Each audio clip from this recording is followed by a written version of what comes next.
난 얼마만큼 그것들을 준비를 하며 살아가고 있는지 또 생각을 해보게 되는 것 같습니다. 지난 시간에 저희가 은혜에 대해서 세 가지 은혜를 같이 한번 교제를 나눴습니다. 그래서 이 은혜라는 것이 저희가 자격이 있어서 받은 것이 아니라 자격이 없는 이 무자격자임에도 불구하고 하나님께서 이렇게 세 가지 은혜를 저희들이 허락해 주셨던 것들을 생각해 보게 되었는데요. 첫 번째가 이제 바로 이 죄사함의 근원으로서의 은혜를 같이 교제를 나눴습니다. 이 우리가 원래 신분은 이 죄수죠, 죄수. 그래서 죄수라는 것은 실제로 우리가 범죄했고 또 범죄를 했으니까 뭘 해야 돼요? 처벌을 받아야 되겠죠. 처벌 받기 전에 우리가 이 재판장의 이 판결에 따라서 우리가 이제 이 처벌을 받아야 되는 그런 죄수의 신분이었는데, 그런 죄수의 신분에서 우리가 하나님의 상속자로서의 놀라운 이 신분의 변화가 우리에게 있었습니다. 바로 하나님께서 이것이 우리에게 은혜를 베풀어 주셨기 때문에 가능한 것이었습니다. 그래서 우리의 죄를 용서해 주시는 하나님의 은혜를 생각해 보게 되었고요. 두 번째는 우리가 하나님의 구원 계획의 동기로서의 은혜를 같이 묵상했습니다. 우리를 용서하실 뿐만 아니라, 용서하고 끝나는 것이 아니죠. 용서하고 끝나는 것이 아니라 우리를 하나님께서 주신 은혜의 목적은 우리를 구원하시기 위해서 우리에게 은혜를 베풀어 주셨습니다. 근데 이 구원은 단순히 우리가 하나님을 아는 걸로 끝나는 것이 아니라 우리가 정말로 하나님께서 창세전부터 택하시고 또 계속해서 이 땅에 살아가면서 또 최후에는 주님이 다시 오실 때 하나님의 영광 가운데서 온전해지는 이 구원을 하나님께서는 계획하셨습니다.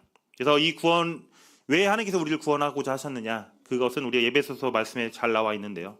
바로 하나님의 그 은혜를 찬송하기 위해서, 또 우리가 하나님의 영광이 찬송이 되게 하기 위해서, 우리의 삶 자체가 하나님께서 행하신 놀라운 기적이 되는 거고, 또 이것을 통해서 하나님의 그 놀라운 기적을 찬양하기 위해서 우리를 부르셨다는 사실입니다. 그래서 우리가 성경 공부하는 것 중요하죠. 근데 이 성경 공부로 끝나는 것이 아니라 이것을 통해서 우리가 하나님의 찬송이 돼야 되고 찬양이 돼야 된다는 사실입니다. 그리고 세 번째로는 우리가 성도의 견인을 보장해주는 은혜. 그래서 견인이라는 것은 뭐라고 했었죠? 견인차죠. 견인차 생각하시면 된다고 했죠. 우리가 끌어주는 겁니다. 어떤 차를 끌어주나요? 잘 나간 차를 끌어주나요? 고장난 차를 끌어주나요? 고장난 차 끌어주죠, 그렇죠? 우리가 하나님의 이 견인은 우리가 특히 연약하고 또 우리가 상태가 좋지 않을 때 또 이 하나님의 견인을 더 경험할 수가 있게 됩니다. 그래서 우리는 우리의 지금의 신앙 상태, 또 지금의 믿음에 따라서 우리의 믿음이 결정되는 것이 아니라 하나님의 그 은혜로 말미암아 우리의 믿음이 이끌어져 간다는 사실입니다. 그래서 우리는 미래가 보장되어 있습니다. 우리는 최후에 승리할 것이고, 또 우리는 하나님의 그 놀라운 상속을 이어받을 자녀로 우리는 부르심을 받았습니다. 그렇기 때문에 우리의 믿음은 은혜로 시작한 것뿐만 아니라 계속해서 은혜로 지속이 되는 것입니다.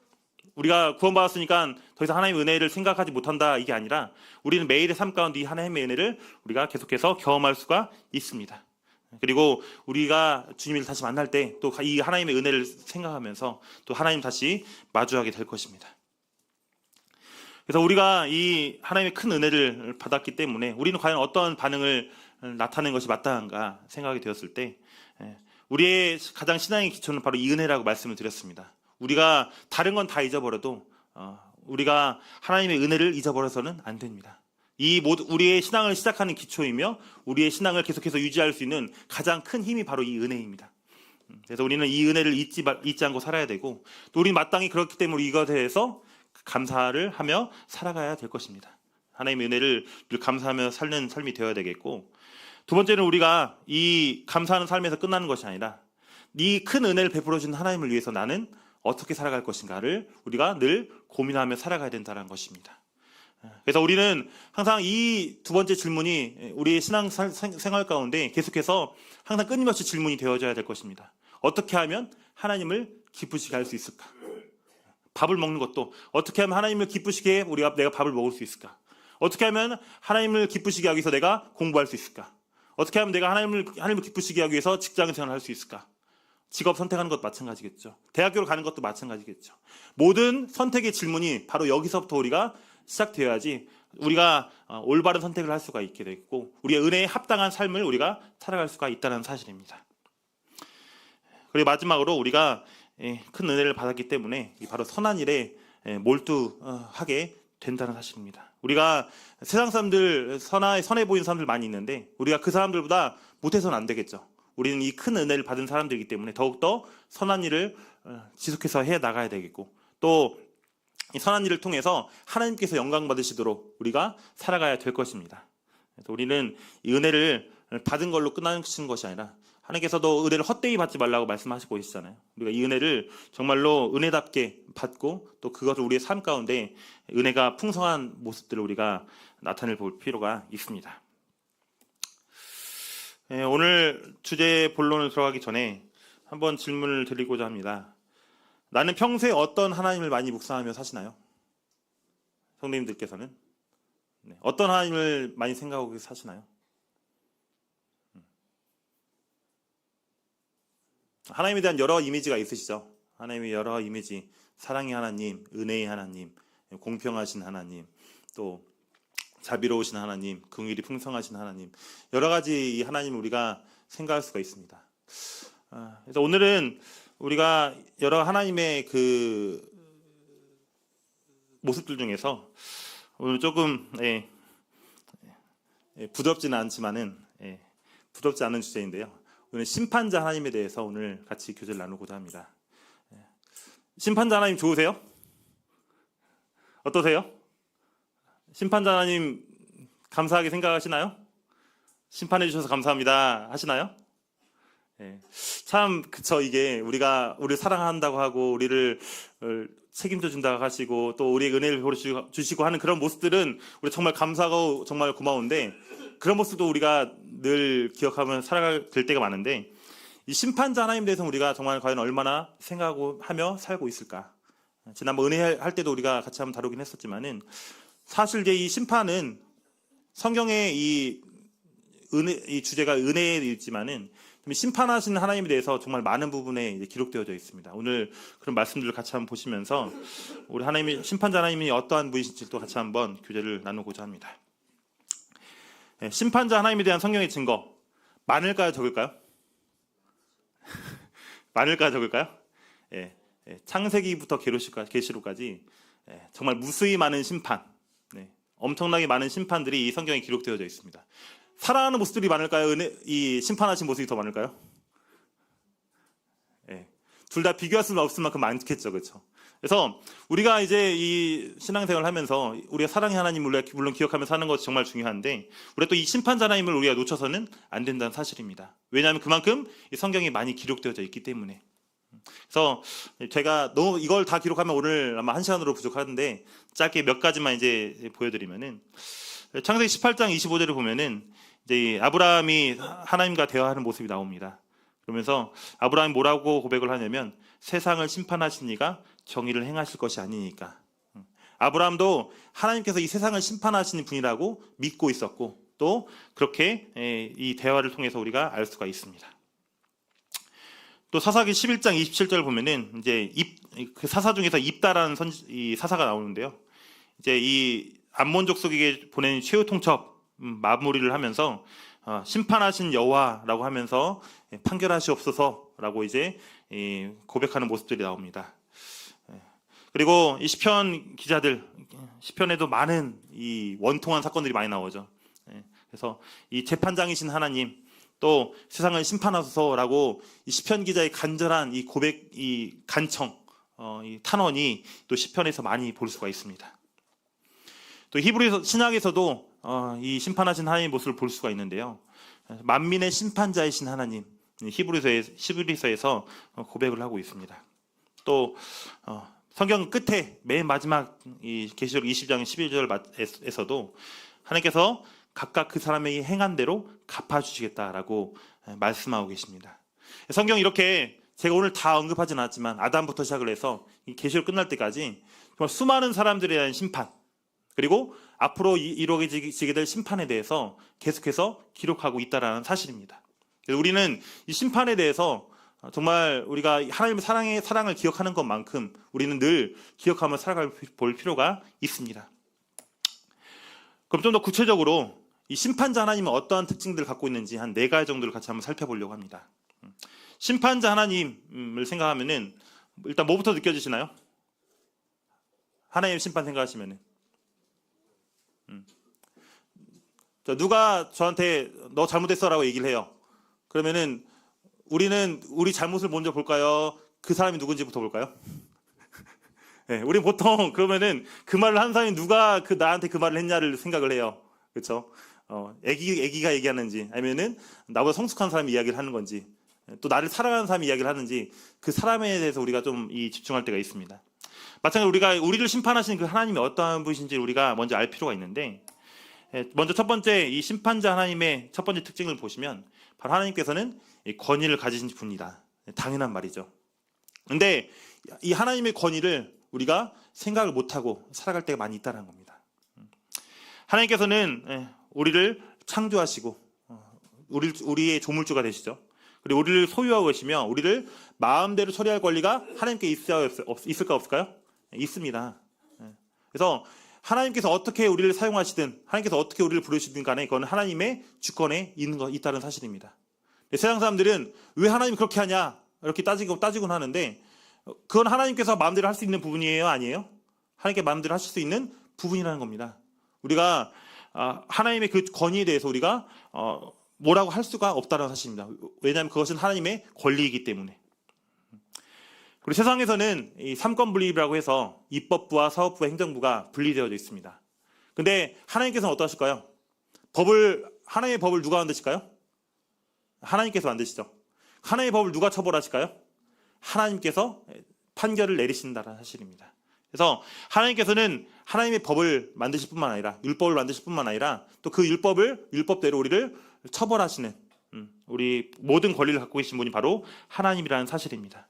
우리는 여기서부터 우리가 시작해야 된다는 겁니다. 하나님 왜 저한테 이렇게 해요? 이게 아니라 하나님께서는 원래부터 그런 권리와 권위를 갖고 계시는 분이라는 사실 우리가 여기서부터 시작해야 볼 필요가 있습니다. 두 번째 심판자 하나님은 선하고 의로운 것과 일치하는 분이다. 성도님들 어떤 뉴스에서 이런 이 세상의 판결들 보면은 그 판결이 다 납득이 가시나요? 어떠세요? 이 사람은 정말 자기 죄값만큼 잘 처벌받았다. 어떻게 납득하신 판결들이신가요, 다들? 어떤 거 보면 너무 적은 거 아니냐? 이렇게 생각할 때가 있고 어떻게 보면 저건 너무 좀 심한 거 아니냐? 우리 생각할 때가 있습니다. 왜 그렇게 할까요? 세상에서는 뭐에 따라 판결하기 때문에 뭐에 따라 판결할까요? 법대로 판결해요. 법대로. 그래서 그 법이 좋은 법이든 안 좋은 법이든 그 법대로 판결하기 때문에 그 법 이상을 벗어날 수 있을까 없을까요? 없어요. 그래서 이 사람이 억울하든 억울하지 않든 그거는 크게 중요하지가 않습니다. 하지만 하나님께서는 어떠한 분이실까요? 하나님께서는 그냥 그 법대로만 딱 판결하신 분이실까요? 하나님께서는 성경의 많은 기록 부분에서 볼 수 있지만은 정의를 사랑하시는 분이십니다. 그리고 공명정대한 것을 사랑하시는 분이십니다. 그리고 다른 사람을 괴롭히고 학대하는 모든 행위를 혐오하시는 분이십니다. 그렇기 때문에 우리가 세상에서처럼 정말 이 불합리한 판결이 하나님께 나타날 수 있을까 없을까요? 하나님께서는 옳은 것대로 또 정의를 행하시는 분이시기 때문에 이 세상에서처럼 불만족스러운 판결이 나오지 않을 것입니다. 분명히 판결을 받았다면 그만한 정당한 이유가 있을 것이고 또 정의에 어긋나는 그 범위만큼 또 그 행위만큼 분명하게 처벌을 받게 될 것이라는 겁니다. 그래서 이 하나님의 그 판결에는 하나님의 그 선하심과 의로우심이 다 들어가 있다. 정말 좋으신 하나님의 그 판결, 의로우신 하나님의 그 판결이 우리가 이 하나님의 판결에 대해서 우리가 기대할 수가 있게 되는 것입니다. 그리고 세 번째 이 심판자 하나님을 생각하게 되면 이 하나님께서는 바로 진실을 분별하는 지혜를 갖고 계신 분이십니다. 재판관은 어떻게 할까요? 재판할 때 뭘로 재판할까요? 거기 나와 있는 사실들을 바탕으로 해서 판결하게 됩니다. 이 사건이 왜 일어나게 되었고 또 이 사건이 뭘로 인해서 촉발되었으며 또 이것이 어떠한 결과를 낳게 되었는지 이걸 가지고 우리가 판결을 하게 되는데 여기 재판에 나온 사람들이 다 진실만 얘기할까요? 그렇지 않겠죠. 자기에게 유리한 말만 이야기하겠죠. 자기가 유리한 판결을 받기 위해서. 그래서 이 거짓말을 하는 경우도 있고 또 불리한 질문을 대답을 안 하려고 하고 이런 여러 가지 것들을 볼 수 있습니다. 근데 이 성경에서 이 심판하신 하나님 모습을 보면은 이 하나님은 어떠한 분이시라고 묘사하고 있나요? 뭘 감찰하시는 분이시다? 우리의 마음을 감찰하시는 분이시다. 재판관은, 세상에 있는 재판관은 마음을 알 수가 있어요, 없어요? 없죠. 없으니까 그 상황을 가지고 이 사람이 어떨 거다라고 우리가 추측을 하는 건데 하나님께서는 직접 이 마음을 감찰하시는 분이십니다. 성경에도 이런 모습들이 나오게 되는데 창세기 18장 20절에서 21절 보면은 이 하나님께서 이 아브라함에게 나타나셔서 소돔과 고모라를 멸망하시기 전에 말씀하고 있는 부분입니다. 그래서 여기서 이 소돔과 고모라에 대한 부르짖음이 크고 그 죄악이 심히 무거웠기 때문에 내가 그 부르짖음과 같은지 그렇지 않은지 내가 보고 알겠다. 이렇게 하나님께서 말씀하고 있음을 볼 수 있습니다. 그렇기 때문에 우리가 이 마음을 감찰하시고 사실을 발견하신 분 앞에서 거짓말할 수 있을까요? 속일 수 있을까요? 하나님께서 이 마음 먹으신다라면 누구도 하나님의 그 눈에서 또 하나님의 그 마음에서 우리가 피할 수가 없게 된다는 겁니다. 그래서 우리는 이 진실하게 이 내려진 판결들 우리가 기대를 할 수가 있게 될 것입니다. 그리고 마지막으로 이 네 번째 심판자 하나님은 바로 판결을 시행할 수 있는 권세를 가지신 분이다. 자, 우리가 재판관이 딱 판결을 내렸어요. 그러면은 이 사람 감옥 누가 잡아넣냐요? 넣을까요? 이걸 누가 집행할까요? 교도관들이 집행하는 교도관들. 근데 교도관들은 이 재판관 소속일까요? 그러지 않죠. 이건 행정부 소속 행정부에서 딱 그 판결 내려짐에 따라서 바로 이제 그 행정부에 있는 직원들이 와가지고 그 사람들 잡아서 바로 감옥으로 이동해 갑니다. 판결 내려진 그 순간부터. 그런데 이제 하나님께서는 바로 그런 외부의 도움 없이도 하나님께 바로 그 판결을 시행하시는 분이시라는 겁니다. 그래서 판결을 내실 뿐만 아니라 즉각 본인 하나님께서 처벌까지도 하신 분이라는 것. 그래서 우리가 모든 법을 만들고 또 법을 집행하고 또 법을 판결하는 모든 일들이 바로 하나님 안에서 연합되어 있고 또 하나님을 통해서 이루어지게 될 것이라는 사실들을 우리는 성경을 통해서 생각해 볼 수가 있습니다. 당연한 이제 네 가지 이야기였고요. 좀 더 구체적으로 하면은 우리가 응보에 대해서 같이 한번 교체를 하려고 합니다. 응보 지난번에 잠깐 한번 말씀드렸었는데 응보가 뭐라고 했었죠? 자기가 행한 대로 갚아주는 거. 자기가 잘했으면 상을 받고 못했으면 벌을 받는. 자기가 행한 대로 갚는 것이 바로 응보입니다. 자기들이 마땅한 것을 주는 것이 바로 응보인데 성경에서는 하나님께서 뭐라고 말씀하시냐? 하나님께서는 모든 사람을 그들의 행위를 따라 심판하실 것이다 라고 말씀하고 계십니다. 그래서 우리가 이 하나님의 심판을 생각하게 될 때 하나님께서는 우리의 마음을 심판하시나요? 행위를 심판하시나요? 성경에 뭐라 나오나요? 마음이에요? 행위예요? 행위예요. 우리가 저는 마음 열심히 잘 먹었으니까 괜찮지 않을까라고 생각할 수 있는데 결국에 우리가 판결을 받게 되는 부분들은 이 행위에 따라 심판을 받게 된다는 겁니다. 그래서 우리가 신앙생활이 물론 여러분들이 좋은 마음가짐, 좋지 않은 마음가짐 여러 가지 있을 수 있겠지만은 결국에는 우리가 하나님께 판결을 받는 것은 그 행위를 따라 심판을 받게 된다는 것. 이것이 성경에서 말하는 진리입니다.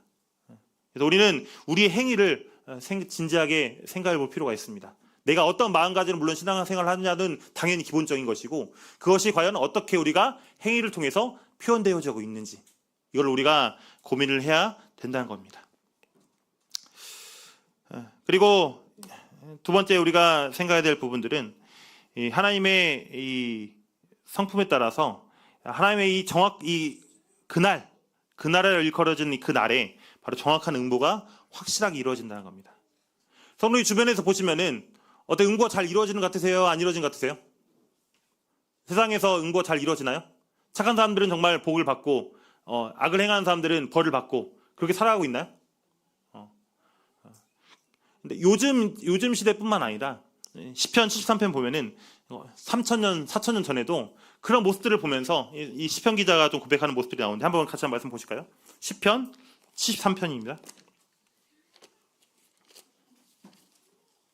시편 73편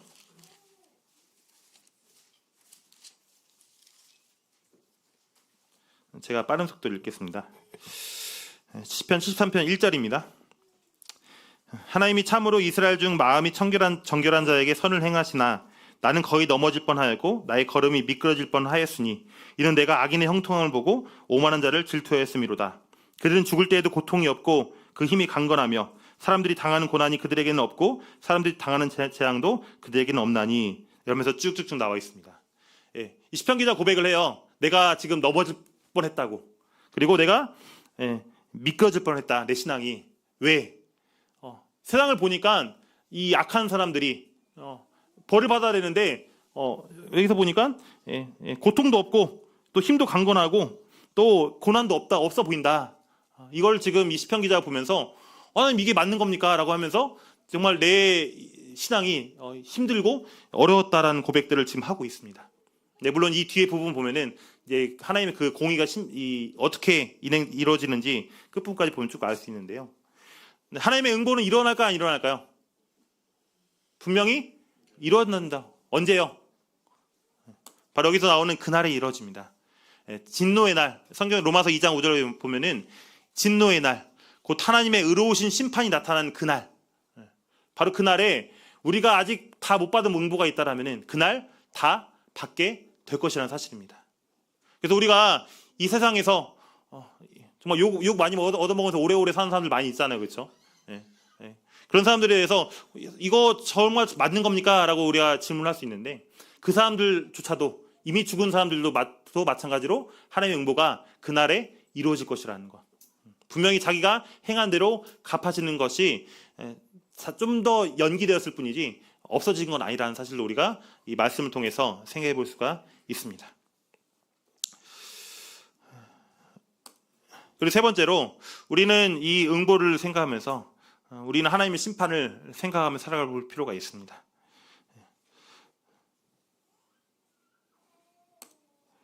그래서 우리는 우리의 인생의 끝에서 하나님의 응보적 심판이 우리를 기다리고 있다는 사실들을 우리는 기억하며 살아갈 필요가 있습니다. 그래서 우리가 우리의 삶 가운데 하나님의 사랑과 은혜를 잘 기억하며 사는 것도 중요한데, 하나님께서 우리를 심판하신 분이시라는 사실들을 우리는 잊어서는 안 된다는 겁니다.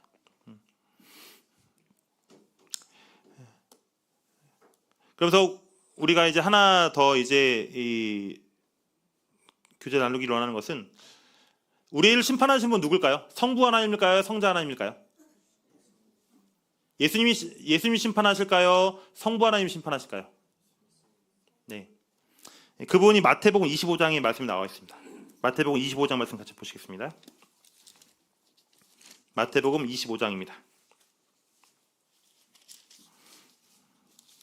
마태복음 25장 31절입니다.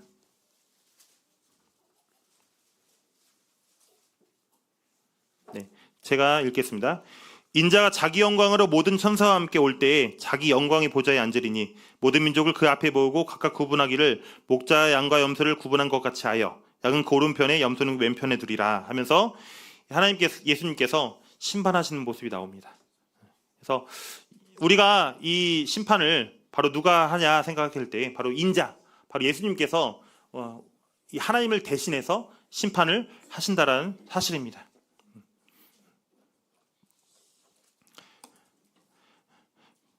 그래서 하나님께서는 왜 이 예수님께 이 심판을 맡기셨을까? 그 부분 이제 또 요한복음 5장 22절 23절에 나오는데요. 이건 같이 한 목소리로 한번 읽어보도록 하겠습니다. 앞에 있습니다. 시작. 아버지께서 아무도 심판하지 아니하시고 심판을 다 아들에게 맡기셨으니 이는 모든 사람으로 아버지를 공경하는 것 같이 아들을 공경하게 하려 하심이라. 아버지는 심판하신다고 안 하신다고요? 아버지 심판 안 하신다고요? 아버지는 심판 날에 심판 안 하시고 보고 계실 겁니다, 아마. 그럼 누가 심판하신다고요? 예수님께서 그 권리를 다 이양 받으시고 이 아들 예수님께서 심판하시게 될 것이라는 사실입니다. 왜요? 뭐 하기 위해서? 이 아버지 하나님을 공경하는 것처럼 이 아들 예수님을 공경하기 위해서. 우리는 이제 하나님과 우리 예수님이 하나님이라는 사실을 우리는 믿고 있기 때문에 너무나 당연하죠, 그렇죠? 둘 다 하나님이시니까. 근데 세상의 많은 종교들이 예수님을 하나님을 인정하지 않는 종교들이 엄청 많이 있습니다. 하나님을 믿는다고 하면서 예수님을 하나님으로 인정하지 않는 종교들. 유대교도 그렇고요. 이슬람교도 그렇고요. 똑같이 하나님을 믿고 있는데 예수님을 하나님으로 인정하지 않는다는 사실입니다. 여호와의 증인도 그렇죠. 그래서 우리는 이 하나님 앞에 서게 될 때 바로 이 아들 예수님께서 이 심판하신 걸 보고 깜짝 놀라는 이 종교인들을 많이 보게 될 겁니다. 예수님께서 우리를 심판하신다고? 그럴 줄 몰랐는데 라고 하면서 이 생각할 사람들이 있을 텐데, 바로 이것은 예수님의 심판자의 권리를 예수님께서 갖고 계신다는 사실대로 우리는 잊어서는 안 됩니다. 그러면서 우리는 생각해 볼 것들은, 예수님께서는 어떠한 분이세요? 하나님이시면서 또 누굴까요? 사람이십니다. 완전한 인간이 되셨죠. 그렇기 때문에 우리는 이 심판 너무 하나님 입장에서 한 거 아니에요? 우리가 생각할 수 있습니다. 근데 예수님은 어떤 분이시라고요? 하나님과 동시에 사람이셨어요. 사람이 되어봤어요, 안 되어봤어요? 사람이 되어봤기 때문에 사람이 어떤 마음을 느끼는지, 어떤 환경에 처할 수 있는지 예수님께서는 다 아실까요, 모르실까요?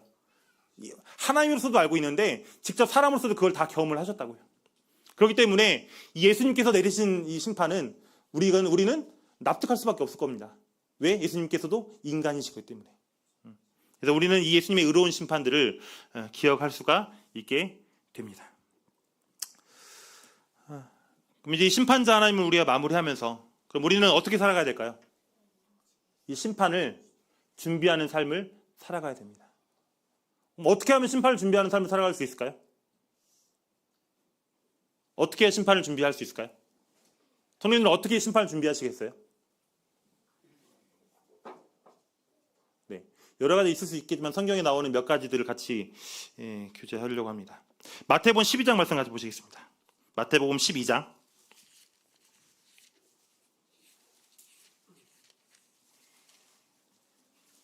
36절입니다.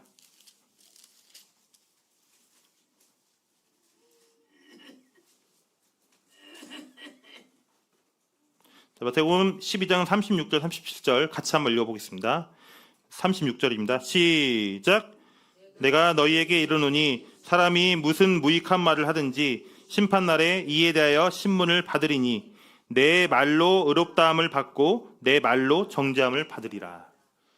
하나님께서 무엇을 심판하신다고 말씀하고 계시나요? 네, 말입니다. 말. 우리가 한 말을 가지고 하나님께서는 심판하신다고 약속하고 계십니다. 그것이 우리의 유익한 말이든 우리에게 무익한 말이든 그 말대로 정죄함을 받고 또 우리의 말대로 우리가 의롭다함을 받는다라고 말씀하고 계십니다. 놀랍죠? 우리의 마음을 보고 우리가 판단하신 것이 아니라 우리의 말을 보고 판단하신다. 하나님께서는 우리의 마음을 아실까요, 모르실까요? 알아요. 그럼 그 마음 가지고 판단하시면 되지 왜 말로 판단하실까요? 마음 판단하기 더 쉽지 않나요? 왜 우리 하나님께서는 이 말로 판단하실까요? 그 부분이 이제 이 앞에 나와 있습니다. 마태복음 12장 33절이죠. 12장 33절. 12장 33절, 34절 같이 한번 읽어보겠습니다. 시작. 나무도 좋고 열매도 좋다 하든지 나무도 좋지 않고 열매도 좋지 않다 하든지 하라. 그 열매로 나무를 아느니라. 독사의 자식들아, 너희는 악하니 어떻게 선한 말을 할 수 있느냐? 이는 마음에 가득한 것을 입으로 말함이라. 우리의 말하는 것은 어디에 가득한 걸 말하게 된다고요? 우리의 마음에 가득하게 된 것을 말하게 된다라는 거예요. 그러니까 결국 우리의 마음과 말은 떨어질 수 있어요, 없어요? 뗄래야 뗄 수가 없다는 사실입니다. 물론 가식적인 말들, 내가 마음에도 없는 말들 할 때도 있는데 그런 말을 계속하면서 살 수 있을까요? 물론 그렇게 사는 것도 능력이긴 하겠지만은 우리의 본성 자체가 내가 마음에 가득하지 않은 것들을 계속 말하는 것을 평생 동안 할 수는 없다는 사실입니다. 결국에 우리가 하는 말들은 더 어디서 나오는 거예요? 우리의 마음에서 시작되는 겁니다. 그래서 하나님께서는 분명하게 우리의 말은 너희의 마음에 가득한 것이 나올 것이고 그걸 통해서 우리가 그 나무가 어떤 나무인지 알 거다라고 하나님께서는 말씀하고 계신다는 사실입니다. 그래서 우리는 우리의 입 밖에 내는 말이 어떤 말들인지를 우리가 정말 생각해 볼 필요가 있습니다. 내 말이 어떤 말들인지, 정말 좋은 말들을 내가 많이 하고 있는지, 또 부정적인 말들을 많이 하고 있는지, 그런 말들이 다 어디서 비롯된 거라고요? 내 마음에 가득한 것이 나오게 되는 거라고요. 내 말들을 내가 생각을 해보고 내 말이 정말 합당하지 않다라면은 내가 내 마음에 지금 어떤 것이 있는지를 한번 돌아볼 필요가 있다는 사실입니다. 그래서 우리는 이 말을 통해서 하나님께 심판을 받게 되기 때문에 우리가 말하는 말들 정말 우리는 말은 되담을 수 있어요, 없어요? 없죠. 우리 말을 정말로 신중하고 정말 하나님의 심판을 받을 수 있다는 생각을 가지고 우리는 말을 해야 된다는 사실입니다. 두 번째 심판을 준비한 사람, 마태복음 25장 말씀 같이 보시겠습니다. 마태복음 25장입니다. 마태복음 25장 31절입니다.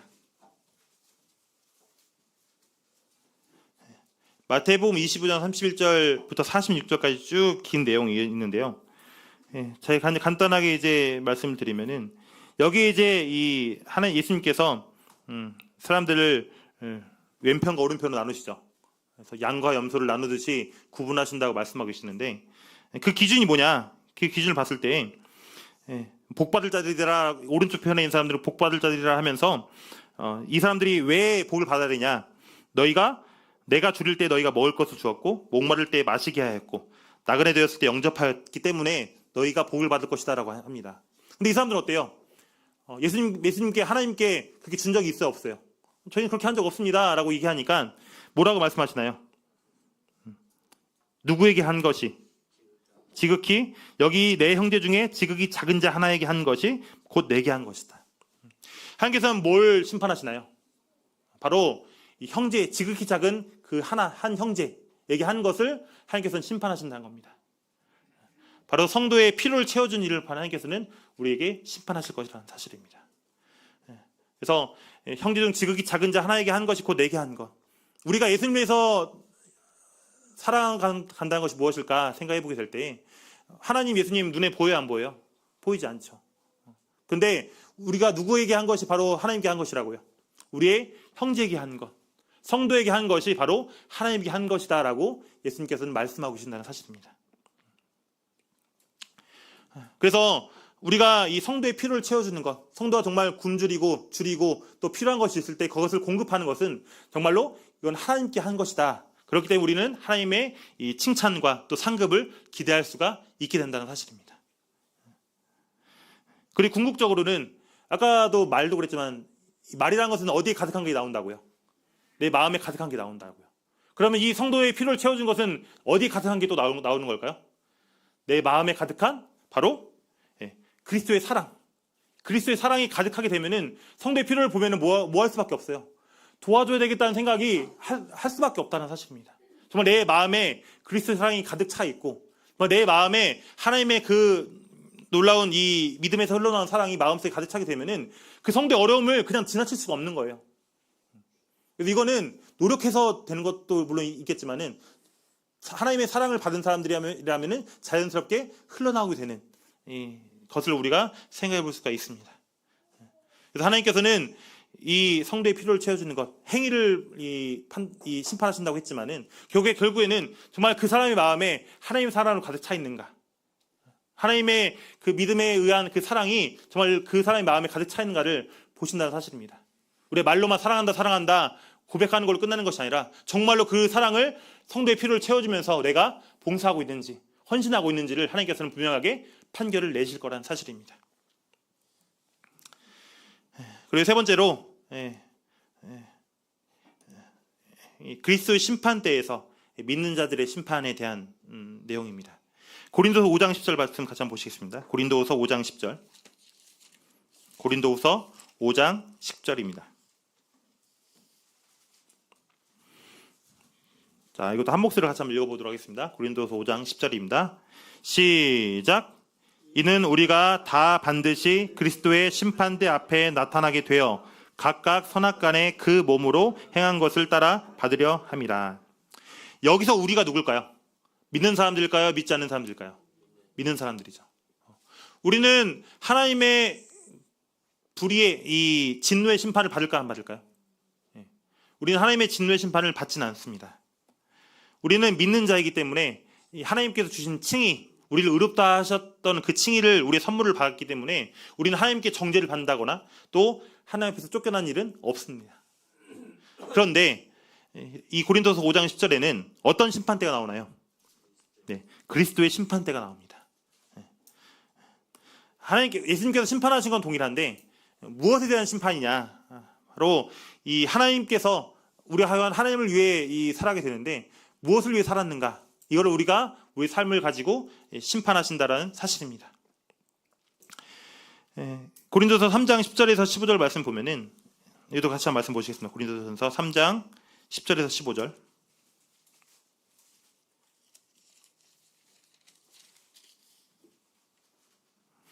여기 보면 이제 사도 바울이 고린도 교회 성도들에게 이제 이 교제를 하면서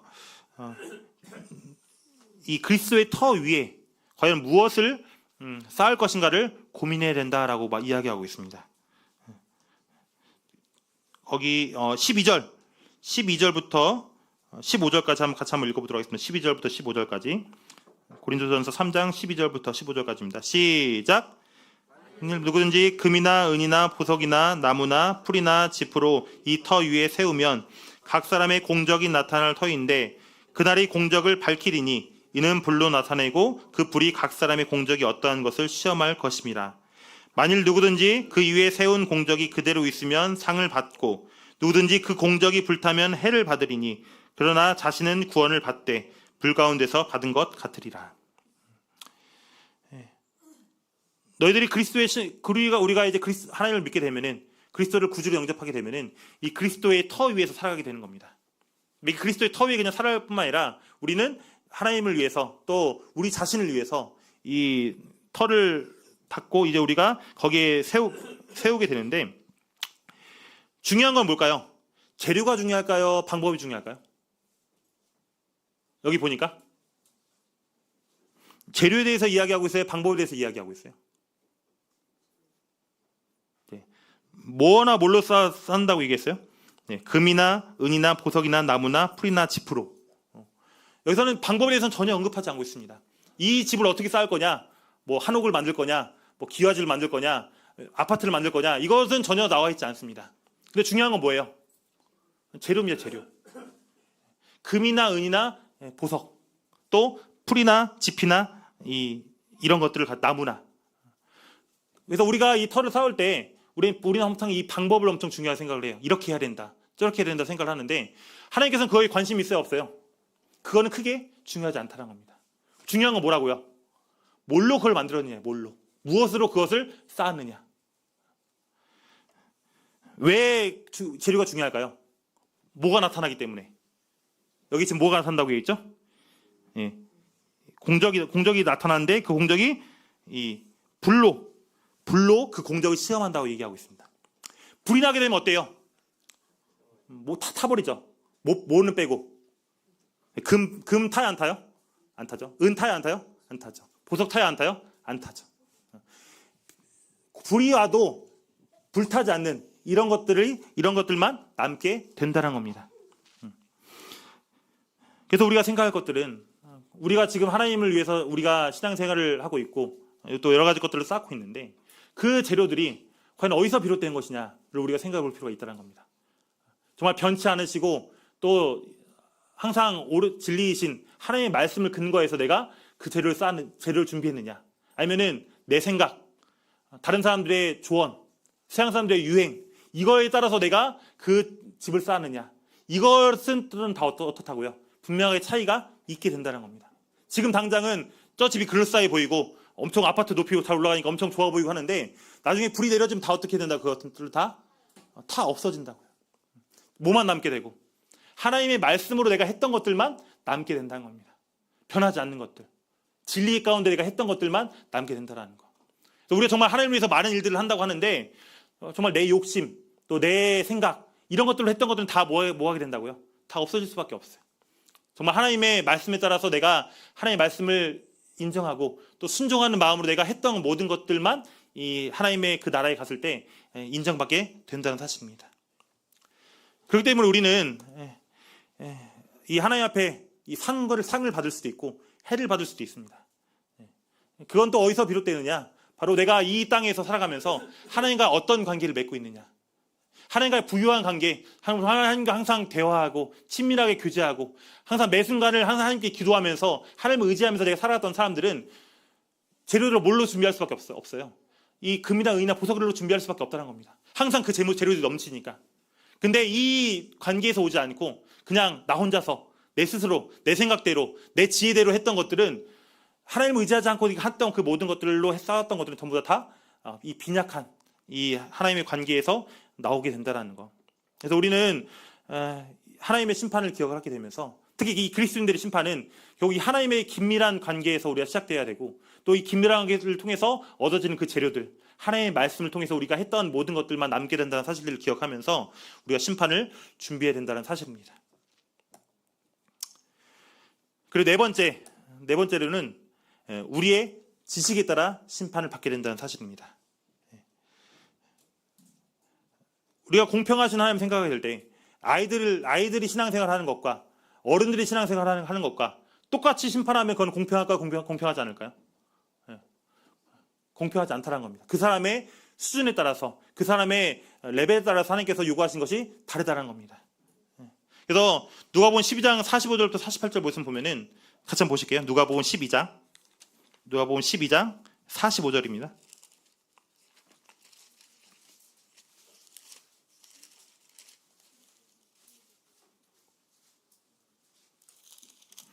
네. 45절부터 48절까지 같이 한번 읽어보겠습니다. 시작.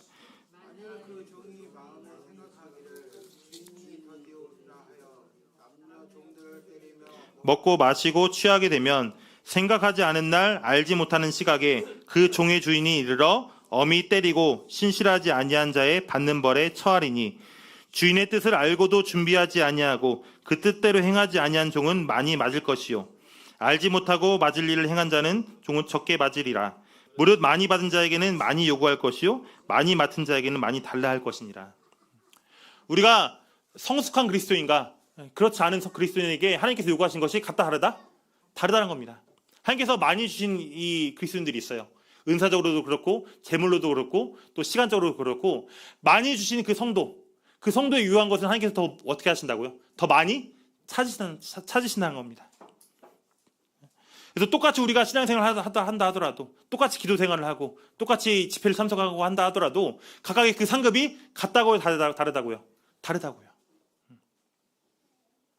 하나님께서는 많이 받은 자에게 더 많이 요구하실 것이고 또 적게 받은 자는 또 그만큼 적게 요구하실 것이고 그래서 하나님께서 하나님의 심판을 받게 될 때 우리가 생각해야 될 것들은 과연 내가 최선을 다했는가? 내가 이 이상 더 할 수 없을 만큼 내가 과연 했는가? 이것이 우리가 중요하다는 사실입니다. 부자가 1억이는 부자가 100만 원 내는 거랑 100만 원 사람이 100만 원 내는 거랑 서로 같아 달라요. 다르다는 겁니다. 분명하게. 하나님께서 이걸 분명하게 다르게 보신다는 거예요.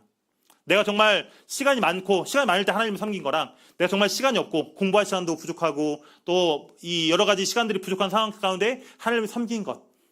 하나님께서는 이 두 가지를 서로 다르게 보신다는 겁니다.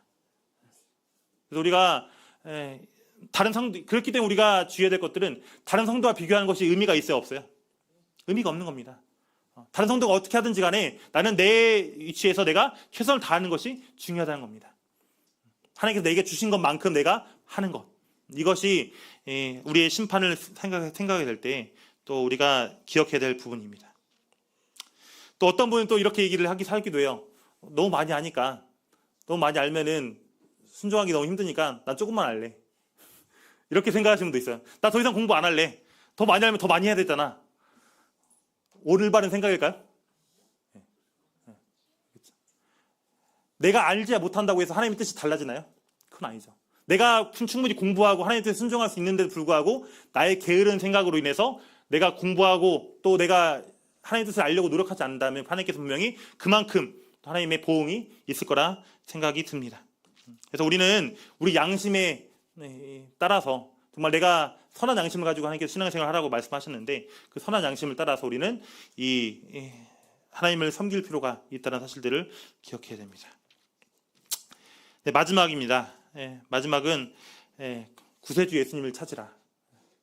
결국 우리가 이 심판을 받게 될 때 우리는 우리가 심판을 이 판결을 받게 되면은 우리는 누구를 의지하게 되나요? 우리가 재판을 받게 돼요. 재판을 받게 되면은 우리를 도와줄 사람이 있어요? 있어요? 없어요? 있어요. 어떤 사람이 있어요? 네. 바로 우리가 일반 재판에서는 변호인을 우리가 동반해 변호인. 그래서 나를 대신해서 나를 변호해 준 사람이 있어요. 우리가 이 하나님의 심판대에 서게 됐을 때 우리를 변호해 주는 분이 바로 누구라고요? 주 예수님. 그리고 우리의 성령님께서 우리를 도와주십니다. 그래서 우리는 우리의 심판대 앞에 서게 될 때 그날에 내 힘과 내 능력과 내 지혜를 의지하는 것이 아니라 바로 우리 주 예수님, 구세주이신 예수님을 우리가 기억하고 찾아야 된다는 것. 왜요? 우리는 그리스도 예수 안에 있는 자에게는 결코 모함이 없기 때문에, 정죄함이 없기 때문에.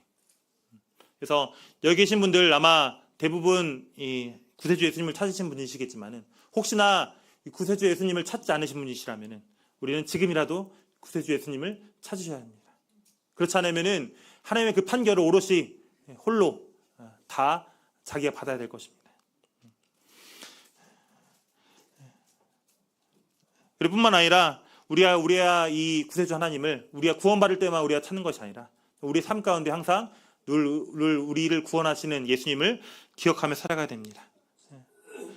그래서 매 순간순간이 모여서 우리 인생이 되듯이 정말 우리가 심판 때만 그 잠깐만 우리가 준비한다 이게 아니라 우리의 평생을 통해서 이 평생을 도와주시는 이 예수님의 능력을 힘입어서 우리는 이 신앙의 생활을 해야 될 필요가 있습니다. 그래서 10월 달에 수양회도 있었고 또 지난주에 말씀도 그랬었고 우리가 이 주님이 오실 때가 정말 멀지 않았다라고 이야기를 하고 있는데 지금 요즘에 이스라엘 전쟁 나게 되면서 진짜 가까워졌다라는 얘기들을 또 많이 하세요. 진짜로 곧 예루살렘에 성전이 세워질 수도 있고 또 상황이 중동 전쟁이 어떻게 달라지냐에 따라서 세계 전쟁으로 바뀔 수 있는 부분들이기 때문에 참 많은 분들이 지금 생각하고 있지 않을까 싶은데 우리가 이때가 가까울수록 우리는 그렇다고 해서 두려워할 필요는 있나 없나요? 두려워할 필요는 없죠. 우리는 환난을 겪는 자들은 아니기 때문에 우리는 두려워할 필요는 없습니다. 하지만 우리는 그날을 준비할 필요는 있다는 겁니다. 주님이 오실 때를 우리가 준비하면서 정말로 하나님을 남은 시간이 얼마 될지 모르겠지만은 남은 시간에도 우리에게 큰 은혜를 베푸신 하나님을 기쁘시게 하고 또 참으로 우리가 하나님께 받게 될 그 심판들을 기억을 하면서 우리의 말과 또 우리가 성도들을 사랑하는 일들 이것들을 우리가 계속해서 주의하고 또 격려하면서 계속 주님이 오실 때를 같이 기다리는 완주 봉동교회 성도님들이 되셨으면 좋겠습니다. 이상 말씀 마치겠습니다. 감사합니다.